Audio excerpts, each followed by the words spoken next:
প্রতিদ্বন্দ্বী করবেন ব্রহ্মপুর রাহুল একাদশ ভার্সেস 70 বাই বাংলার পিন করবে মস্ত।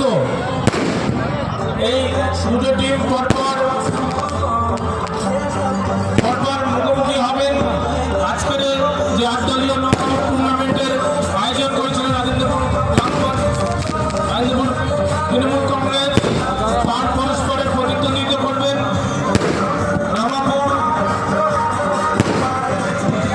ব্রহ্মপুর রাহুল একাদশ ভার্সেস মস্ত বাগদা পিন। ভাই ভালো আছো? ও ভাই তোমার ডাক্তার